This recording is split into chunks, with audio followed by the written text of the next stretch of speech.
Hello, and welcome to another episode of Point to Point. It's the show where I drive from one point to another and try to get to the point.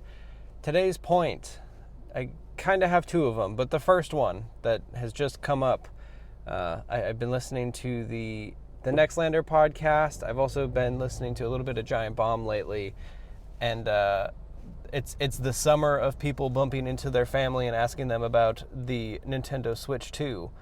And today's point is more of a question. Is the Switch 2 doomed? Dramatic pause. No, it's not. I think I wrote about this when I think this Switch 2 was officially revealed or whatever. But I think what we're seeing right now is the weird mishmash of kids who have grown up in the era of you just get the next iPhone, like incremental tech upgrades.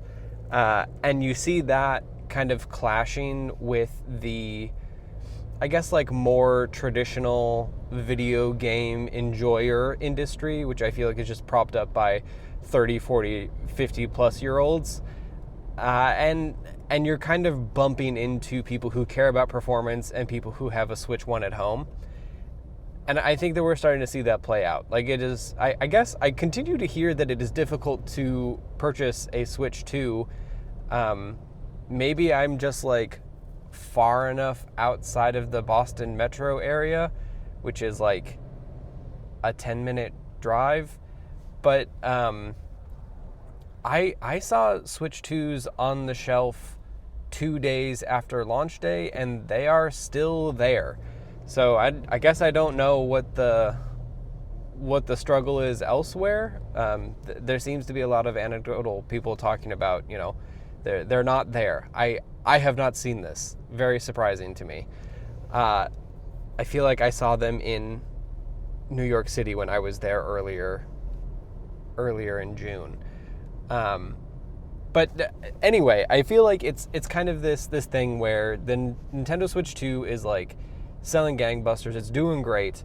Nintendo is fine. But it's kind of this weird clash of like it is a tech product now. It is not a gaming console in the same kind of way. Like it has this, you know, this big tech kind of incremental improvement where it's the Switch, but it's better. And I guess it has mouse controls. And you kind of see that in the excitement that younger kids have for the thing, which is kind of non-existent, it seems. It really seems like the new generation of gamer, which is something that I feel like has been a topic of discussion, you know, kind of forever at this point. But it's like mobile first, it's social games first, you know, as much as we like to talk about prox chat games being streamer bait or whatever, like it is also like socialization for your younger kids playing like Peak, etc. But you also have like Roblox and Minecraft and Fortnite and all of these like large social spaces that like really the Switch 1 runs them. You know, like it doesn't run them great, but I am a performance hound. Like I care about being able to, like the aiming controls on my Switch Lite to do a Fortnite is bad compared to playing on an Xbox controller or, you know, what have you. But if I'm primarily there to hang out with my friends and have a good time, that doesn't matter. And you can kind of see that in, you know, I am a mid-30 something, so my friends and I have gravitated towards games that are, you know, we play Helldivers a lot, which is kind of our version of Fortnite. You know, it's a dress-up game where you shoot aliens and you ultimately work towards a victory together as a squad. And that is fun because there is like precision controls and I feel like I am like successfully contributing to the team. But, you know, primarily we play that game because we played it for so long that we just like to shoot the shit while we play it. And it becomes that social space. Just as something like, Destiny can be. Like Destiny 2 became that for me for a while too, because you play that game enough, how almost every single one of those strikes goes, and you can do the strikes, you can do the nightfalls, and it just becomes muscle memory at some point. And then you can kind of, you fade away from being so invested in the gameplay that you can kind of switch over to, just chatting with your friends. And I think that that's kind of like, we reached that point, but it is still within I want this game to look pretty, I want it to run nicely. And I think that like younger kids, especially kids who just kind of got the Switch while the other parent has the PlayStation 5 or whatever, is like, I think we're starting to see that, right? Like you're starting to see that the excitement in younger kids for the Switch 2 is, I don't want to say non-existent, but I feel like it is quite low compared to the fervor of people going out and getting it. And part of that is, the thing was $450, $500, and that's not feasible for most people for, a 10-year-old. Like that's like an excessive purchase even for like a Christmas. Which I guess we'll see if that plays out later this year. I think the second factor of that is so many of the free games that these kids are playing are free, and they're widely available and typically have pretty decent crossplay. And this is kind of where the like intense lock-in that Nintendo games have is kind of, it's not biting them in the butt, they're making billions, but like is going to be a thing that is going to restrict the amount of people who play that game. Like, yes, they sell 40 plus million copies of Mario Kart World? I'm a little bit doubtful, but maybe. I mean, who knows? But in this era of that, like you compare that to something like Fortnite, where there are people, like I think that game had over a peak of 100 million at one point, like, and you're just kind of running out of that by not having a means for all of these younger kids to play and get in and have a good time. And they're just going elsewhere. Like they're going to go to the Mario Kart they have in Roblox instead. And again, like as kids who did not grow up with the very much like exponential change in games and instead the incremental change, I don't think they care, because it's the social spaces and it's, it's fun and it's like mostly a jokey fun time, and that's kind of all that matters. Like we'll see, right? I just cannot imagine a person who grew up on Roblox and Minecraft just like getting real hardcore into The Last of Us 2. Like it just feels like a different mode of play. And I think as you mature, maybe that will change. But yeah, it seems like there are diverging pipelines, and the challenge, whatever. They're a corporation, they'll be fine. The challenge that Nintendo has is they have sold toys that kids really like for a long time. And I think they're a little bit missing the moment to do the thing that is the next toy. Like they made the Switch 2, which is the follow-up to one of the most exciting and innovative console ideas, since ever, I guess.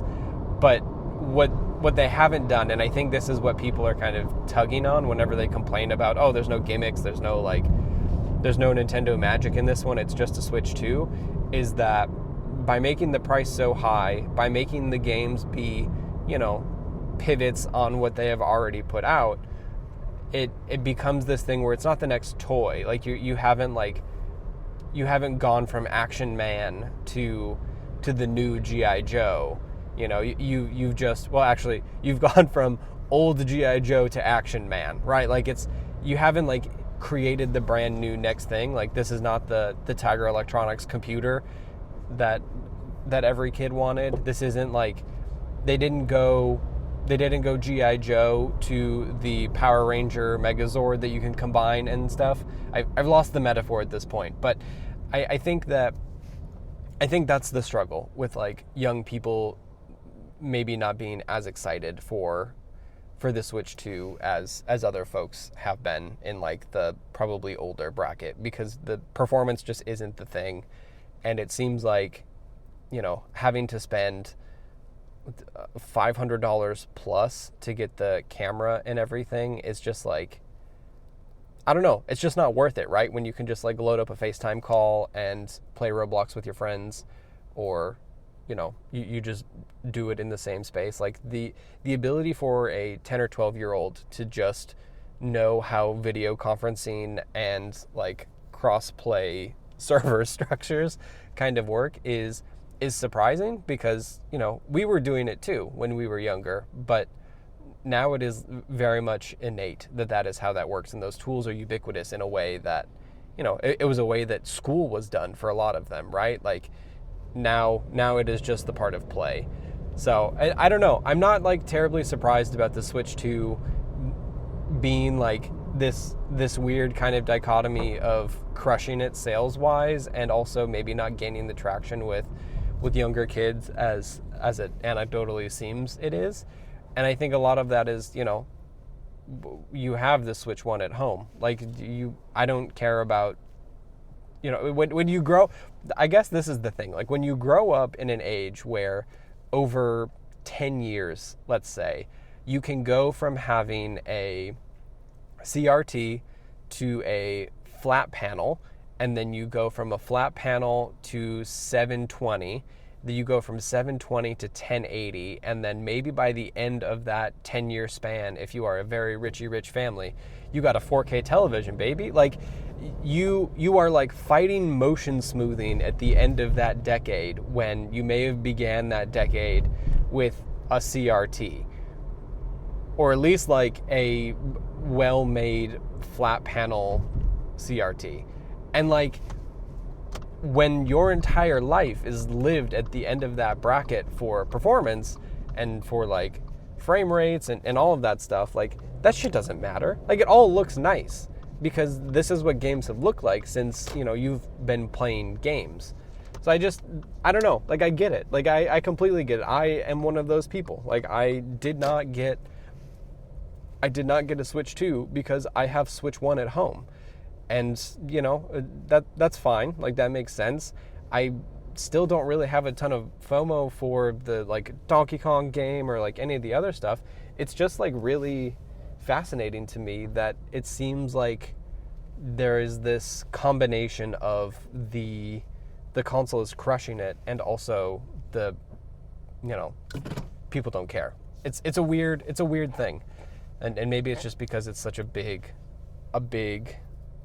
thing to come out that, you know, we have all these different opinions about it. But yeah, it's really wild to me. But yeah, this is the end of my point-to-point journey. We did not get to the second point. I guess tomorrow we'll try to talk about the itch.io erotic games being de-indexed and all of that shit. That's more of a bummer than this one. But yeah, thanks for hanging out, and we'll catch you tomorrow. Go check out the links.